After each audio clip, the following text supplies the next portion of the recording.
Nah, jadi itu perlu kita, minimalisir Mhm. risiko itu. Jadi dilakukan dengan cara, memikirkan kira-kira apa yang harus kita lakukan. Karena risiko itu kan, sebab akibat. Kita melakukan A, akibatnya B, Mhm. gitu.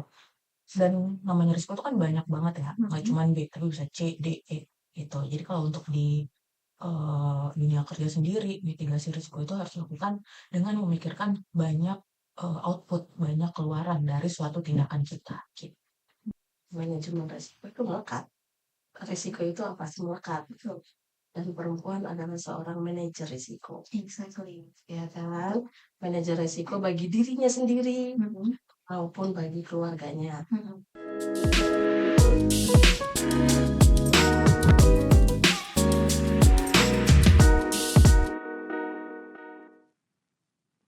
Assalamualaikum warahmatullahi wabarakatuh. Waalaikumsalam warahmatullahi wabarakatuh. Welcome back, viewers.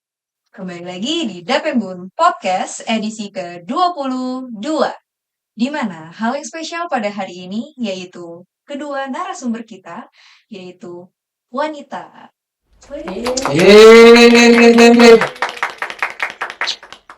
Oke, topik kita pada hari ini yaitu wanita, risiko, dan masa depan. Sebelumnya kita perkenalan diri dulu ya. Saya Regita sebagai pemandu pembahasan hari ini akan memandu beberapa narasumber cantik hari ini.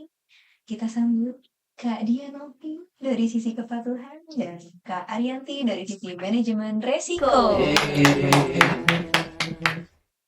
Hari ini kita bakal ngebahas terkait bagaimana sih caranya wanita mengatasi atau menghadapi kendala di dunia kerja, kemudian mental health, sampai perencanaan masa depan di hari yang akan datang secara bijak dan penuh perubahan.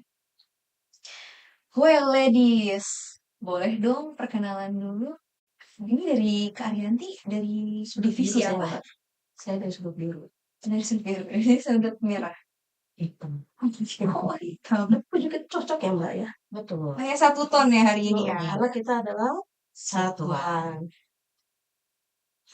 Yang pertama, boleh dong saya bertanya ya hari ini. Hari ini kan topik kita terkait resiko ya. Boleh dong disampaikan terkait manajemen risiko secara garis besarnya itu seperti apa? Dan kepatuhan juga seperti apa secara garis besar? Pertama, dari manajemen risiko dulu kali ya, Kak Arianti. Pertanyaannya bagus banget ya Mbak Gita ya. Manajemen risiko. Manajemen risiko itu apa sih sebetulnya? Ini secara umum dulu ya. Saya sampaikan bahwa manajemen risiko adalah suatu cara kita menganalisis, cara kita mengidentifikasi, cara kita memitigasi, dan cara kita memantau suatu peristiwa agar tujuan utama kita tercapai. Oke, tapi kayaknya agak berat ya. Aman. Atau mau saya lebih sederhanakan lagi? Boleh silahkan. Oke, begini deh. Manajemen risiko secara sederhana yang mungkin orang awam atau orang luar sana bisa paham. Mungkin manajemen risiko itu adalah suatu kemampuan kita berpikir atas apa yang bisa terjadi, dampaknya apa, terus apa sih yang bisa kita lakukan agar semuanya itu aman dan tujuan utamanya bisa tercapai dengan sukses. Berarti lebih kayak strategi ya. Strategi, oke. Mau dikasih contoh nggak nih? Boleh. Boleh. Contohnya apa nih ya? Kehidupan sehari-hari kita deh. Nih, misalnya, Mbak Gita besok akan tujuan Mbak Gita adalah besok datang tepat waktu ke kantor. Oke. Selalu tepat waktu kan Mbak ya? Insya Allah. Nah, tujuan utamanya adalah datang tepat waktu. Apa sih yang bisa terjadi dari tujuan utama dalam menempuh tujuan utama agar kita sukses itu? Kan bisa cuaca berubah menjadi hujan, macet, karena misalnya habis long weekend, terus misalnya kendaraan kita bannya bocor Mhm. atau ada masalah di dalam kendaraan kita, nah itu akan berdampak apa? Akan berdampak bagi kitanya jadi males semua, diomelin atasan. Tapi bisa kok kita mitigasi, bisa kok kita minimalisir dengan persiapan-persiapan yang matang. Oke. Di H-1 misalnya Mbak Gita, pasang alarm nih, tapi jangan langsung matiin ya, pas alarm nyala ya gitu kan, biar bangun langsung. Atau Mbak Gita datang perginya lebih pagi, biasanya pergi jam 5:30 ya Mbak, Betul. kalau pergi. Nah, kita perginya jam 5. Mhm. Nah, terus mempersiapkan kendaraan yang akan dipakai nih. Selanjutnya kan biasanya pakai kendaraan roda 4, roda 2, atau roda 6. Yang penting ada rodanya. Yang penting ada rodanya ya. Nah itu H-1 Mbak Gita belajar jadi montir dulu deh, misalnya ngecek semuanya gitu kan. Nah, sudah dicek, sudah kita minimalisir semua, sudah kita antisipasi semua. Mudah-mudahan tujuan utama kita, Mbak Gita, datang ke kantor tepat waktu itu bisa tercapai. Oke. Kurang lebih seperti itu ya. Ya, mungkin seperti itu ya. Itu dari manajemen resiko ya? Di dunia kantor. Di dunia sehari-hari mungkin Oke. bisa. Tapi kurang lebih kan ke kantor tuh ya. Iya, ceritanya ke kantor. Oke. Kalau dari sisi kepatuhan, gimana Kak Dian? Jadi fungsi kepatuhan itu ada sebagai pelaksanaan dari VOJK 15 tahun 2019 tentang kepatuhan dan pensiun. Pasal 2-nya itu menyebutkan harus diimplementasikan melalui pembentukan fungsi kepatuhan. Untuk itu, Dapenbon membentuklah urusan kepatuhan. Tujuannya apa nih dibentuk? Tujuannya itu untuk memastikan sistem, memastikan peraturan, ketentuan, operasional Dapenbon semua itu selaras dengan POJK dan undang-undang. Gitu. Itu dari sisi korporasi ya. Betul. Kalau dari sisi sudut pandang wanita, kita kan semua ini wanita yang bekerja di kantor, gitu ya. Gimana sih gitu loh? Sebenarnya kan itu sih nggak dari risiko ya setiap Betul. hari. Gimana sih cara menyikapinya? Mungkin bisa jelaskan dari segi kepatuhan dulu kan? Boleh. Risiko itu kan sesuatu yang emang lekat banget sama kita ya. Tadi kayak katanya Mbak Yan kayak gitu. Oh, ada risikonya. Betul. Kita bernafas saja ada risiko kan. Iya. Apa coba risikonya? Pesawat. Pesawat bisa jadi gitu. Nah, jadi itu perlu kita minimalisir risiko itu. Jadi dilakukan dengan cara merewind, memikirkan kira-kira apa yang harus kita lakukan. Karena risiko itu kan sebab akibat. Kita melakukan A, akibatnya B. Tuh. Dan namanya risiko itu kan banyak banget ya. Nggak cuma B, tapi bisa C, D, E gitu. Jadi kalau untuk di dunia kerja sendiri, mitigasi risiko itu harus dilakukan dengan memikirkan banyak output, banyak keluaran dari suatu tindakan kita. Gitu. Output ya. Betul. Kunci. Oke. Kalau dari sisi manajemen risiko sendiri, itu gimana ya Kak Yanti? Manajemen risiko sendiri sih Sebagai woman, as a woman, itu gimana? Di dunia kerja. di dunia kerja ya, manajemen risiko itu melekat. Risiko itu apa sih melekat? Dan perempuan adalah seorang manajer risiko. Exactly. Ya kan? Manajer risiko bagi dirinya sendiri maupun bagi keluarganya. Nah, jadi bagaimana kita seimbang? Balance. Balance dalam hal bekerja, dalam hal kehidupan pribadi kita. Itu kita adalah perempuan, adalah seorang manajer risiko. Gimana sih caranya biar kita tuh bisa tetap apa ya, kalau kata McKinsey kan work life balance guys gitu. Gimana sih cara kita menginisiasikan hal tersebut sebagai wanita? Bisa membantu ya. Ada banyak cara sih ya, kembali lagi ke diri masing-masing. Gimana kita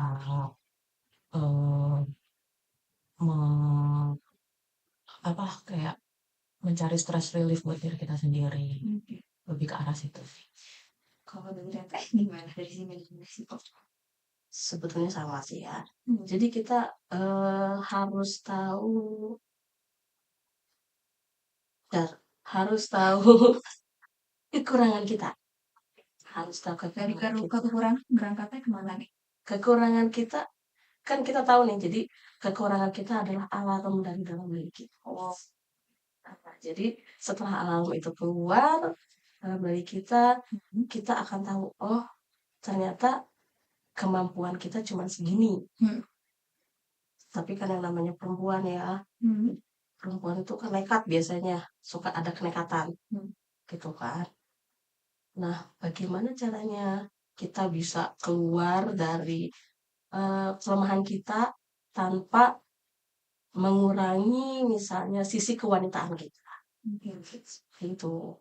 Dengan cara apa tuh kalau implementasi? Implementasinya misalnya kalau kita lagi banyak deadline nih, terus misalnya di keluarga atau misalnya di pribadi kita pun misalnya lagi ada masalah misalnya gitu, terus kita merasa diri kita capek gitu, atau misalnya kita merasa diri kita udah nggak mampu gitu kan, nangis wajar, nangis silahkan, itu adalah salah satu ekspresi, salah satu alarm kita. Dengan menangis bisa luluh semua. Menangis itu such as apa? Bisa Stress relief. salah satu Kayak katanya Once, obat. Apa tuh Mbak? menangislah bila harus. Asik. Karena kita semua manusia. Nah, oke. Kemudian Teh, gimana Teh teknologinya? Itu tadi. Jadi dengan kita memahami badan kita, dengan memahami posisi kita, kita juga enggak, perempuan juga tidak jangan takut loh.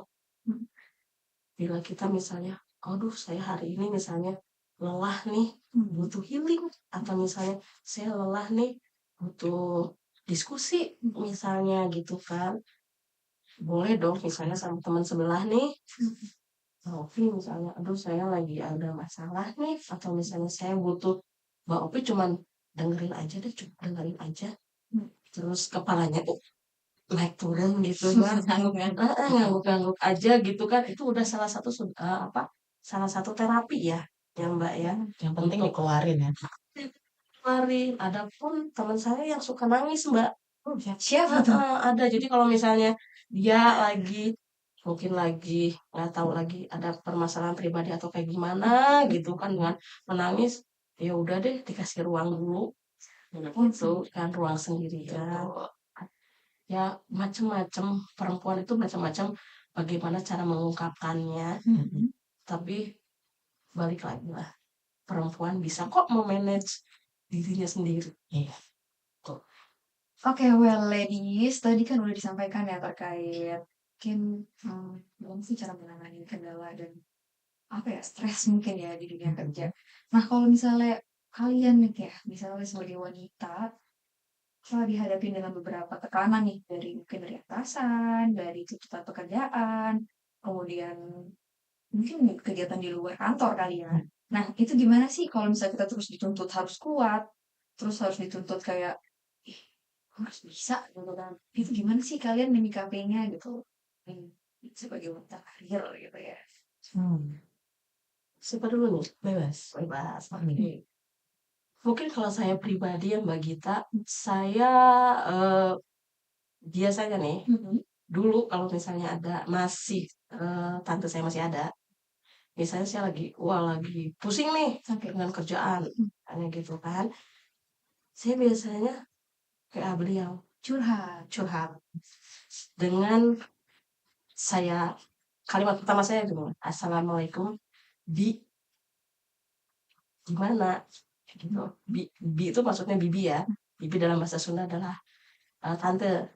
Nah itu saya dengan WA kalimat Assalamualaikum, Bi kumaha damang. Oke, Bi bagaimana kabarnya, opening.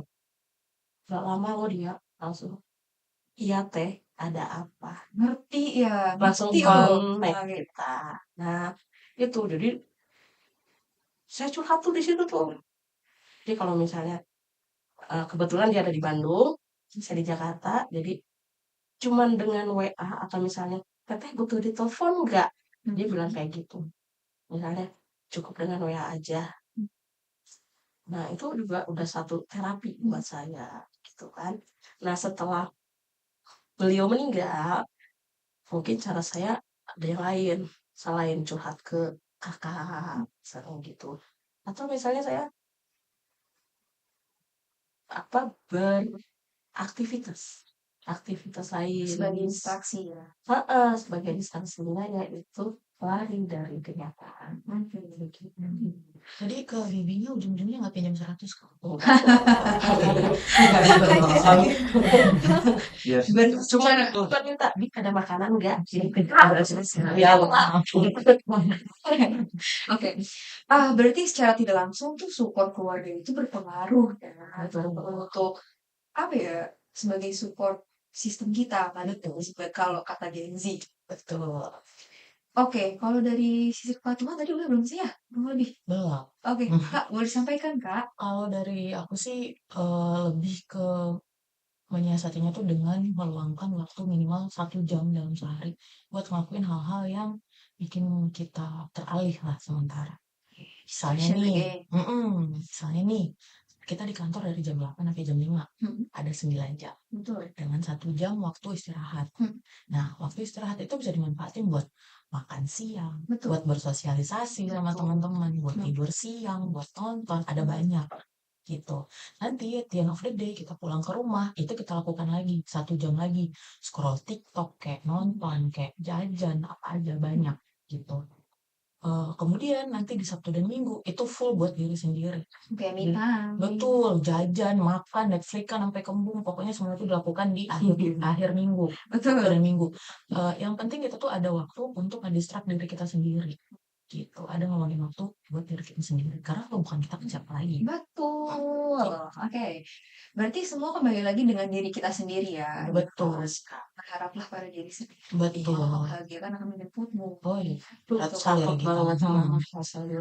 Oke, kurang lebihnya mungkin sama ya sepertinya. Sama, betul. Oke, kalau boleh geser kali ya ke topik lainnya. Boleh. Kali ini coba kita akan membahas terkait mental health. Mhm. Di mana mental health menurut kakak-kakak cantik ini seberapa penting sih mental health itu gitu, apalagi sebagai pekerja kantor gitu. Gue harus mengusahakan mental health gue sehat-sehatnya nih gitu. Nah, dari sisi kakak-kakak boleh disampaikan nggak pendapatnya? Boleh. Silahkan. Kalau buat aku sendiri sih mental health itu penting banget ya. Kenapa? Karena kesehatan mental kita itu yang membuat kita tetap berfungsi sebagaimana manusia, sebagaimana perempuan. Betul. Ya di lingkungan kerja, ya di lingkungan sosial, gitu. Kalau ini nggak kejaga, kita mau jadi gimana? Ya kan?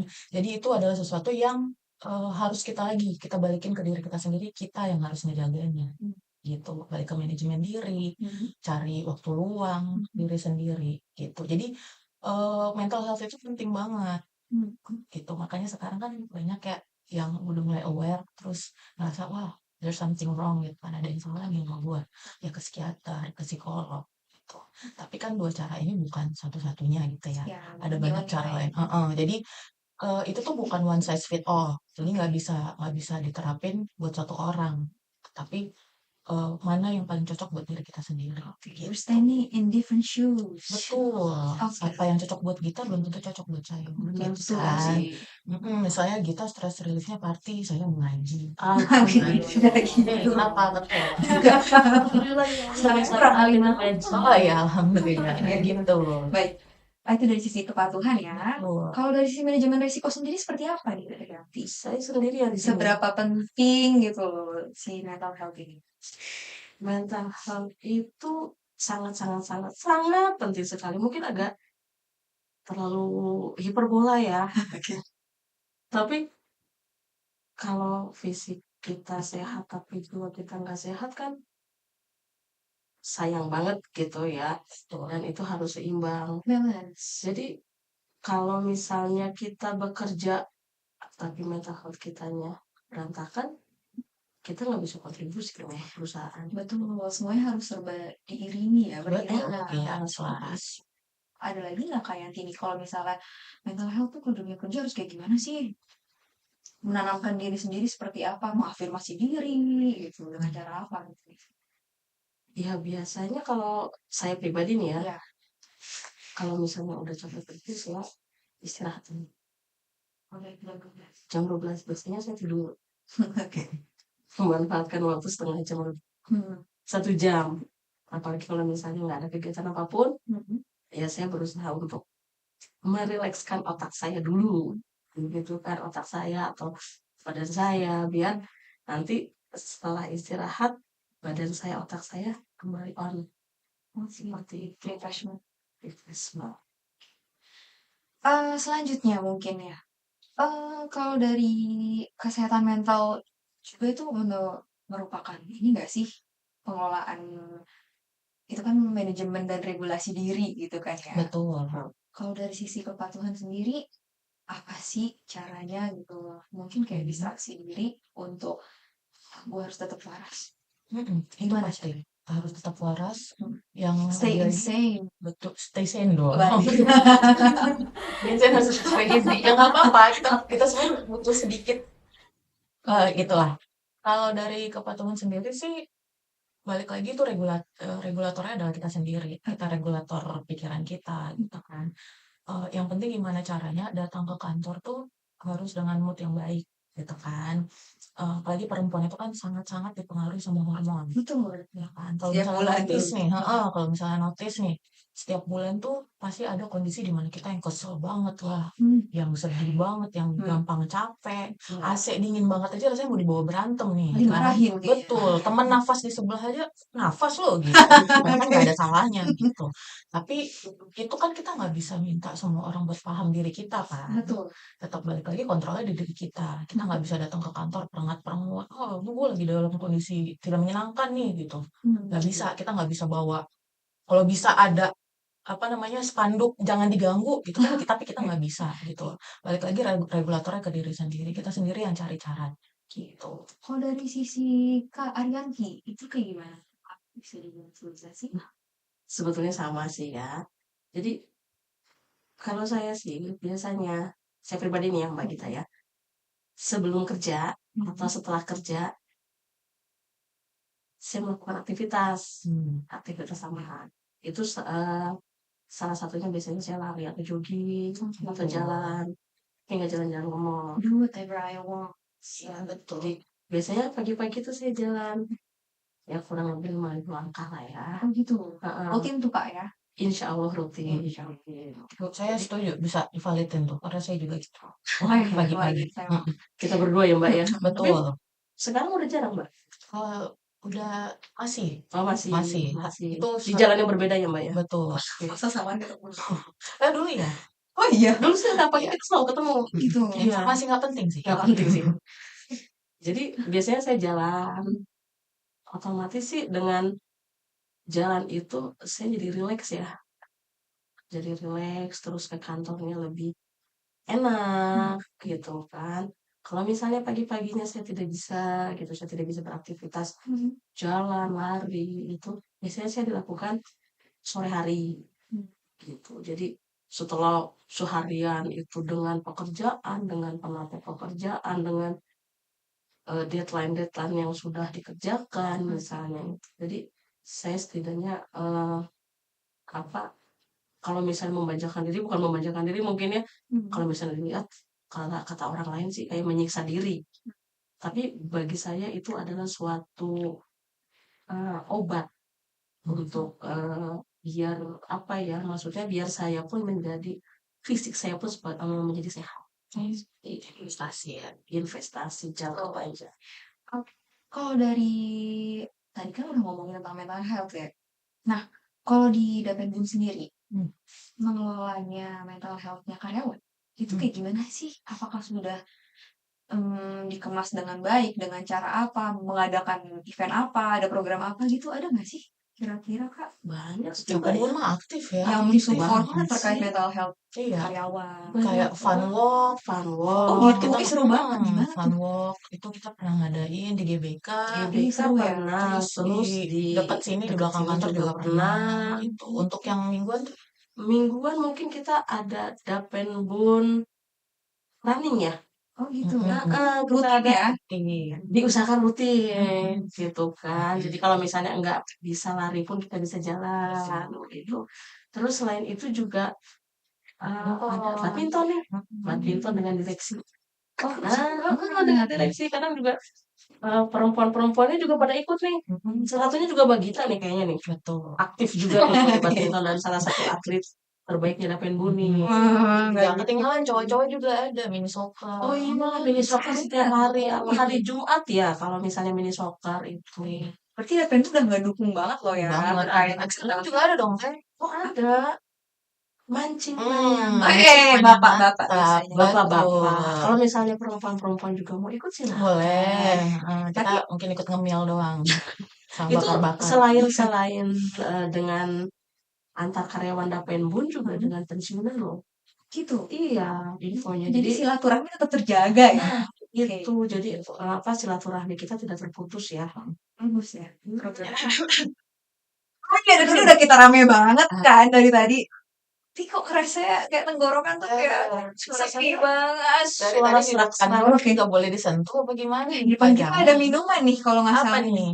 Wow, lihat guys. Itu apa tuh? Oke, menarik. Iya, kasih Mbak.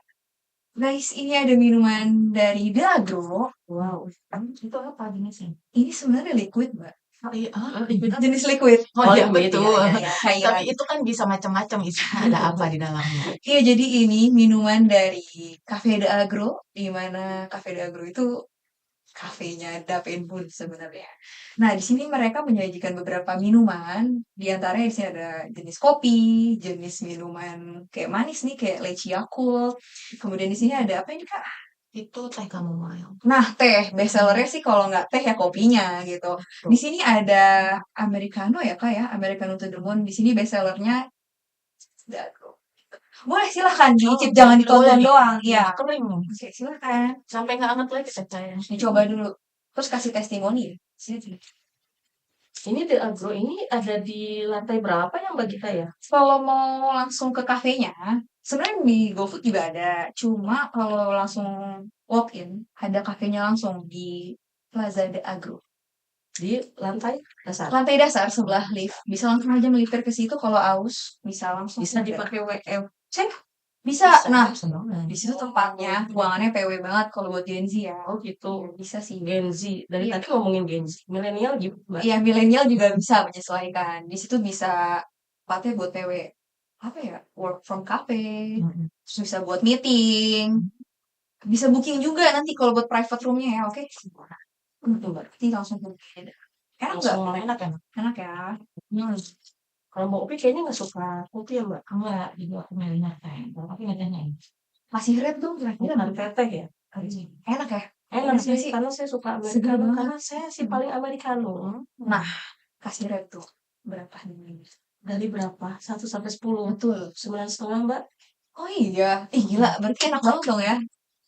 Kalau dari tehnya chamomile. Gimana? Wah, kayak mama nggak pernah salah ya, teh klasik. Betul. 10 out of 10 doang, perfect Eh. score. Tuh guys, udah lihat kan testimoni langsung? Cus. Kita nongkrong di Dagro. Iya, jangan dulu. Oke. Udah keisi belum tenggorokannya? Sudah, Oke. bisa lanjut lagi, let's go. Well, ladies, kita lanjut ke topik pembahasan selanjutnya. Mungkin dari tadi kan kita udah nyampein dan udah diskusi terkait resiko perempuan karir tuh gimana menyikapinya. Tapi di sini kita tuh belum apa ya? Belum diskusi nih terkait rencana jangka panjang kita sebagai wanita karir. Karena dari tadi kan kita ngebahasnya terkait psychological, Betul. harfiah kita gitu kan. Tapi kita belum nih ngebahas terkait perencanaan kita financial. RJP banget. Oke. Financial kan penting tuh ya kan. Iya. Karena sebagaimana kita ketahui guys, dunia itu nggak tentang hari ini aja, tapi juga ada tentang masa depan. Masa depan yang harus kayak gimana? Yang lebih baik, lebih bijak dan penuh perubahan. Gitu. Oke.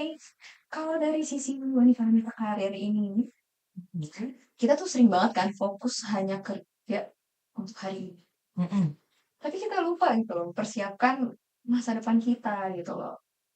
kayak well prepare kah diri kita gitu kan. Terus menurut Kakak, kenapa sih perempuan itu penting banget untuk memikirkan masa depan berupa mungkin ya pensiun kita nanti gitu ya. Nah, gimana sih perencanaan kita sebagai wanita untuk masa depan kalau saat ini bisa jelaskan? Karena boleh ya. Silakan. Karena masa depan tidak bisa kita bangun dalam satu malam, Mbak. Tidak seperti cerita legendanya Sang Kuryang Dayang Sumbi yang membangun danau dan membuat perahu dalam satu malam. Nggak kayak Prambanan juga ya, Teh? Iya, nggak kayak Prambanan, nggak kayak Patama juga. Prok prok prok jadi Ya, apa gitu, betul. salah jadi apa prok prok prok ya. Nggak kayak gitu juga. Jadi dana pensiun, tapi dana pensiun pun ini kan tidak hanya melulu terkait tentang uang, Oke. ya. Jadi dana pensiun itu banyak loh, gitu kan. Baik bisa terkait tentang uang, terkait tentang kesehatan, gitu kan. Karena apapun itu harus kita rencanakan dari awal. Wah, betul. Tuh. Oke, kalau dari sisi kepatuhan, gimana nih Kak Alvin? Aku kemarin ada baca nih satu penelitian, satu statistik yang lumayan menarik. Wow. Jadi berdasarkan Center for Disease Control and Prevention dan WHO terkait umur perempuan, life expectancy pada laki-laki dan perempuan. Harapan hidup, betul. Itu ada perbedaan yang lumayan signifikan antara laki-laki dan perempuan. Berdasarkan penelitian mereka, perempuan itu bisa hidup sampai umur 81 tahun. Oh. Nah, sementara laki-laki hidupnya sampai 76 tahun. What's the Gitu. problem? Ada banyak faktor. Okay. Ada banyak sekali faktor. Contohnya misalnya, satu, perempuan cenderung hidup lebih sehat. Oh gitu. Mm-mm. Tapi padahal yang lebih sporty itu biasanya cowok kan? Betul, tapi mungkin perempuan itu ya asupannya juga diperhatikan. Oke. Gitu-gitu. Kemudian perempuan itu juga tidak terlalu rentan terkena penyakit jantung. Gitu. Kemudian ya perempuan juga nggak ngerokok gitu lah ya kita sebut ya. Nah, jadi di Indonesia sendiri itu kan data internasional ya. Di Indonesia sendiri berdasarkan data Statista, perempuan itu hidup bisa sampai umur 73 tahun. Oh. Sementara laki-laki 69 tahun. Lagi-lagi gapnya ini lumayan gede kan. Iya betul. Nah, jadi kalau kita pikir-pikir nih, dari masa kita pensiun, umur 59 tahun berdasarkan peraturan, sampai umur 73 tahun itu kan gapnya panjang ya. Betul. Ada belasan tahun, 14-15 tahun lah katakan, ya kan. Jadi planning kita tuh harus sampai ke umur itu, bahkan harusnya melebihi itu lagi. Karena ya walaupun kita nggak pernah tahu umur, tapi kan namanya mitigasi risiko ya. Jadi betul, jadi planning itu yang harus kita pikirkan. Gitu. Kenyataan bahwa perempuan itu bisa hidup sampai umur puluhan tahun. Sebagai wanita bangga ya, bangga ya. Ternyata se-strong itu dan kayak ternyata apa perspektif orang terkait wanita tuh ternyata salah. Kayak nggak melulu ya lebih kuat itu laki-laki. Mungkin secara fisik, secara kekuatan, mungkin secara strength kita ngomongnya. Iya, tapi kalau terkait defense itu kan kekuatan kayak mereka punya pertahanan sendiri untuk hidup lebih lama, hidup lebih panjang, lebih layak gitu kan. Mungkin ada istilah di luar sana yang bagi kita ya. Apa tuh? Orang rumah boleh sakit, tapi ibu jangan pernah sakit. Sedih banget asli. Jadi kayaknya perempuan dituntut untuk kuat gitu kan. Iya benar sih. Terus kalau dari sisi finansial ya, kita sebagai wanita itu kan nggak kalah, kayak nggak mau kalah lah intinya. Kalau laki-laki harus mempersiapkan masa depan sebaik-baiknya gitu kan. Kita pun wanita juga harus seperti itu gitu kan. Kalau mempersiapkan dana pensiun dari sejak dini, menurut kakak tuh idealnya mempersiapkannya apa aja sih gitu loh. Sebagai wanita yang kiranya masih sadar dan melek akan masa depan yang lebih baik dan terorganisir. Dari Bambi dulu. Silakan Sweet dulu. Kalau dari aku yang pasti tabungan. Betul. Ya harus menabung gitu. Betul. Selain itu juga ya mulai melek aset, Oh, investasi udah gitu-gitu. mulai ya Kak ya? Harus mulai. Karena kalau misalnya dibesok-besokin kan ya kapan lagi gitu betul. kan. Kalau kita terus-terusan entar aja deh ini tas lucu nih, entar aja nih baju lucu. Ya lama-lama nggak bakalan jadi gitu. Impulsif ya. Nah, tapi itu kan juga em, selain bentuk-bentuk yang kayak gitu, kita juga harus memikirkan nantinya pas kita udah nggak produktif lagi di masa depan, kita harus punya planning kegiatan yang menghasilkan buat kita. Oh, Gitu. side hustle ya? Betul, side hustle. Mungkin kalau nanti udah nggak kerja lagi bukan side hustle dong. Apa itu? Jadinya jadi main hustle dong. Oh, benar. Iya, misalnya ini contoh kan. Saya punya planning gitu. Nanti aku punya planning nanti kalau misalnya udah tua mau bikin rumah makan yang namanya pantry jompo gitu. Oh, keren loh, namanya pantry jompo. Pantry jompo Filosofinya gitu. apa itu?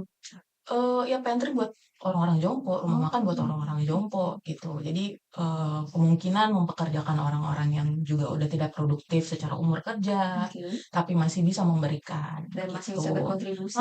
Jadi bukan cuman buat kita, bukan cuman buat si pantry jompo, tapi juga buat masyarakat, buat diri dia sendiri. Oh, gitu. menjunjung kesejahteraan sosial ya kakak ini ya. Luar biasa, hatinya sangat mulia. Oke. Itu dari sisi kepatuhan. Dari sisi manajemen risiko sendiri seperti apa Kak ini? Dari sisi manajemen risiko atau pribadi Dari sisi pribadi mungkin ya.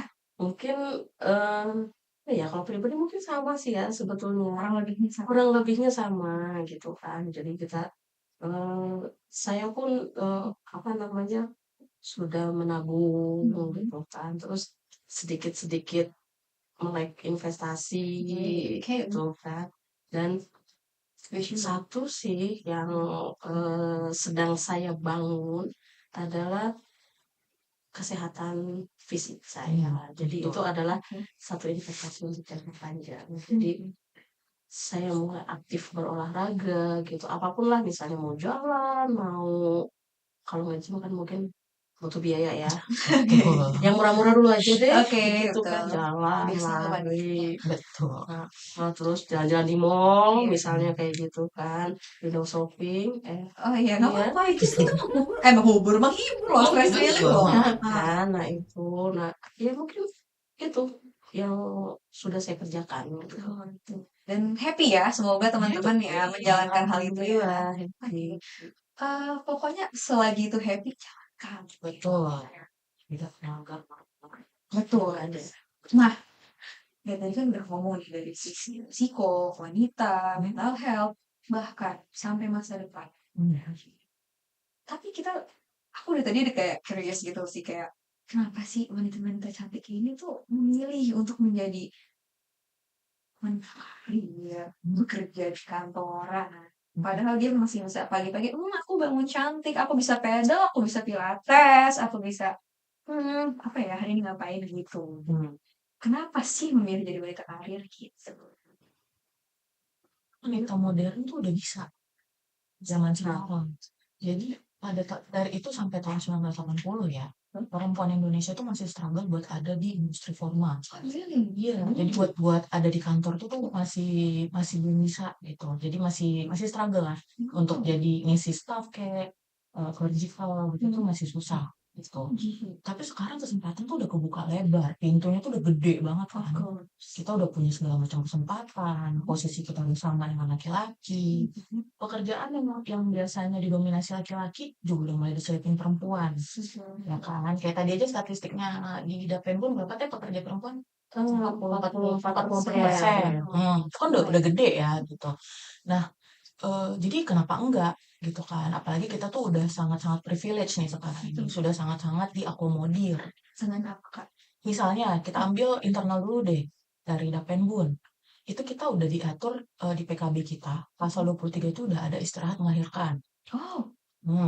Kemudian di pasal 25 Pasal 25 itu udah ada istirahat melahirkan. Oke. Pasal 26 itu udah ada cuti haid yang boleh diambil dan syaratnya tuh mudah banget gitu. Hanya memberitahukan kepada atasan kita langsung Oh, oke. gitu. Jadi nggak dipersulit lah. Kemudian di pasal 27 ada istirahat keguguran. Oke, sangat punya privilege. Iya, benar-benar. Betul. Kalau kita lihat gambaran yang lebih besar lagi, bigger picture, kita tuh udah sangat-sangat diakomodir oleh undang-undang juga. Oh. Undang-undang Cipta Kerja, terus juga ada undang-undang tindak pidana kekerasan seksual yang juga mengatur mengenai kekerasan dalam lingkungan kerja. Terus juga tentang ruang laktasi, itu juga semua udah diatur dalam undang-undang Oke. dan peraturan-peraturan turunannya. Jadi karena kita udah segitunya difasilitasi, kenapa nggak dilakukan? Gitu. Oke, now I know. Kalau dari sisi manajemen risiko, Kak, kalau Ayu tipe gimana nih? Aneh ya disebut kakak ya dari tadi ya. Oh, Biasanya disebut teteh. Kak Aryati itu punya panggilan khusus guys kalau di kantor. Teteh ya. Kita panggil Teteh. Sesuai dengan daerah saya yaitu Jawa ya Mbak. Barat. Jawa Barat maksudnya. Oke, mungkin kenapa saya memilih menjadi wanita karir? Kenapa, Teh? Kenapa? Karena ada kesempatan Oh. di depan sana yang harus saya ambil. Dan kesempatan itu tidak datang 2 kali. Kenapa memilih untuk diambil? Ya karena kesempatan itu Balik kita. betul. Oke. Benar kan? Gak mau menyanyiakan Nggak perjuangan menyanyiakan perjuangan pahlawan perempuan juga ya, Teh ya? perempuan juga. Kebetulan saya kan dari Jawa Barat. Nah, ada tuh pahlawan perempuan kan. Mungkin bagi sebagian orang di luar sana mungkin mengenal daerah Cicalengka. Oke. Pernah dengar Mbak Gita? Pernah. Nah, itu ada satu pahlawan perempuan yang jadi inspirasi saya juga. Siapa, Kak, kalau Dewi Sartika. Kan ada di Bandung pun kan ada jalan Dewi Iya, Sartika. jalan. Dijadikan nama jalan yang betul ya. Nah, salah satu perjuangan Dewi Sartika kan sebetulnya hampir sama dengan Kartini. Oke. Cuman dia mungkin lebih terkenal Kartini, gitu kan. Tapi perjuangan untuk pendidikan wanita itu dia juga sama. Dia memperjuangkan emansipasi ya, emansipasi wanita.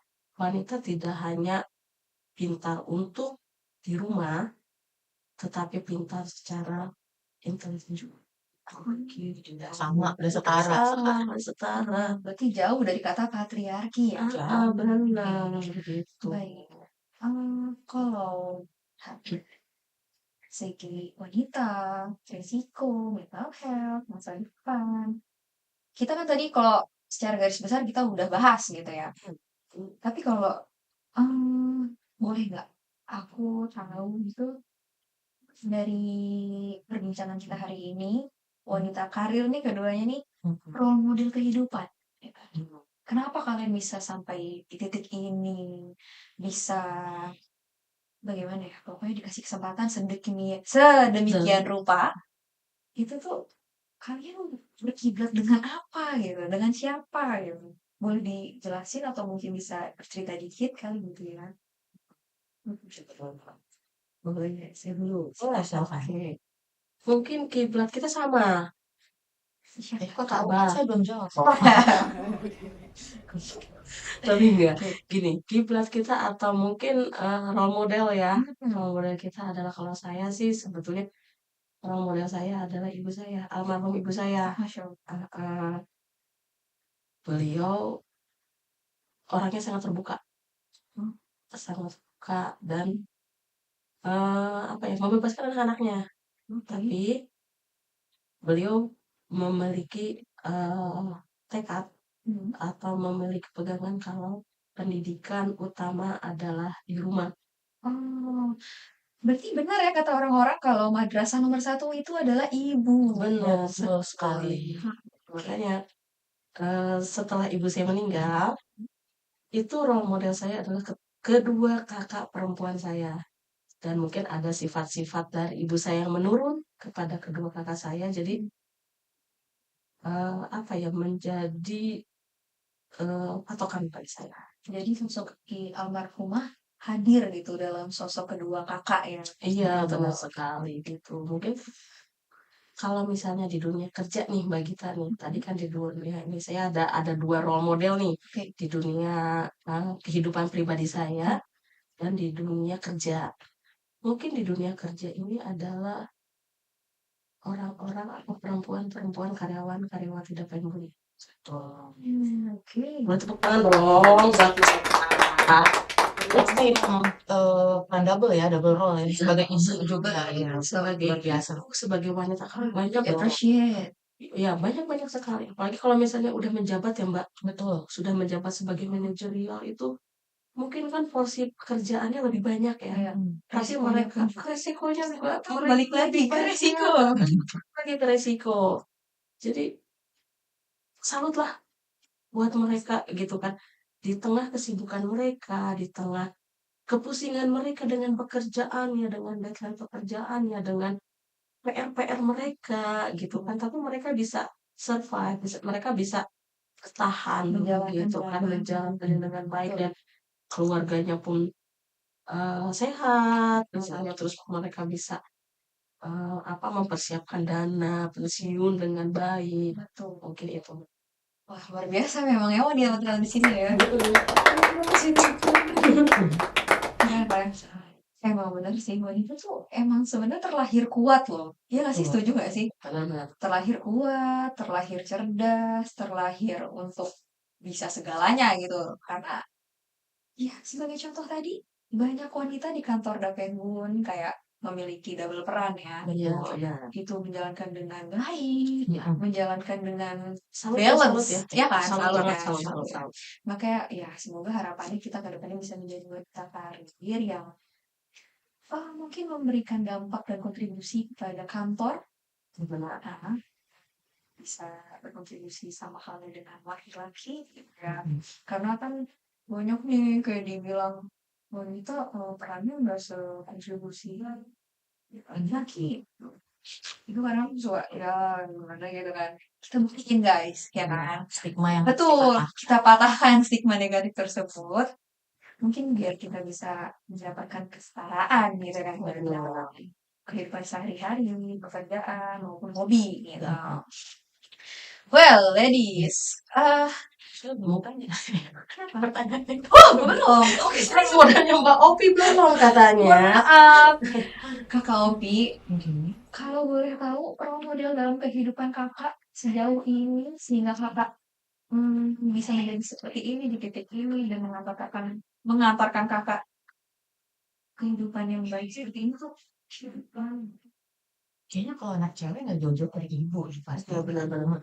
Kan nggak harus seseorang yang ya memang ibu tuh bukan orang yang mungkin berperan untuk pendidikan perempuan Indonesia atau emansipasi wanita atau apa.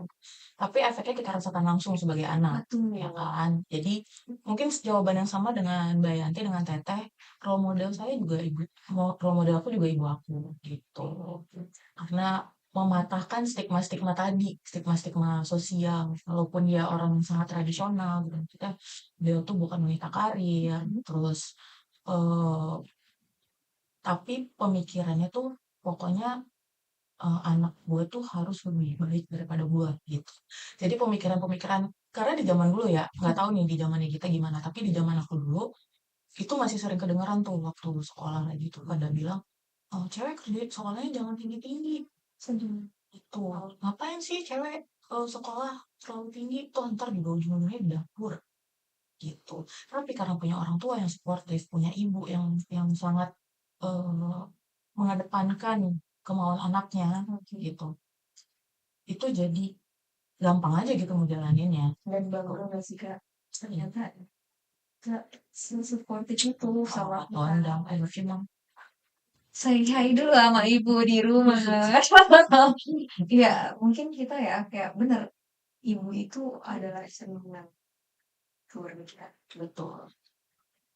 Jadi memberikan lingkungan gitu kan. Terus mereka tuh mau kita sebagai wanita tuh lebih baik dari Betul. dari orang tua kita. Terus kan supportnya emang sangat mulia. Setia. Di garis bawahi. mulia. Well, ladies, tiba kita di puncak, di penghujung acara hari ini. Kita udah diskusi panjang kali lebar, kita udah dapat insight dari beberapa wanita-wanita yang cantik hari ini terkait risiko masa depan, terus sampai mungkin setara wanita. Kurang lebihnya ya, mungkin kami sangat berterima kasih Kak, Terima kasih kembali sudah bersedia untuk diskusi, bincang-bincang hari ini terkait wanita dan haknya dan kewajibannya gitu kan. Ya mungkin kita cukup di hari ini kali ya Kak. Terima kasih banget loh untuk waktunya hari ini. Tepuk tangan dulu teman-teman. Ada yang dipetik ya dari pembicaraan kita. Amin, pada hari insya Allah. ini. bermanfaat ya untuk perempuan-perempuan di sana. Betul. Stay strong. Ya, oke.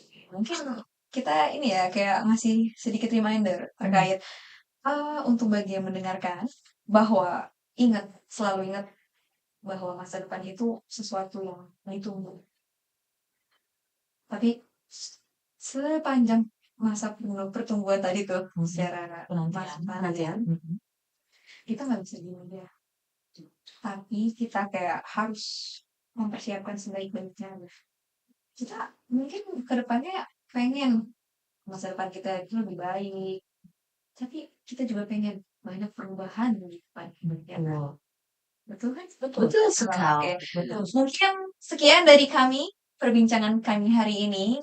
Kurang lebihnya mohon maaf. Wassalamualaikum warahmatullahi wabarakatuh. Bye. See you later. Terima kasih. Oh, itu.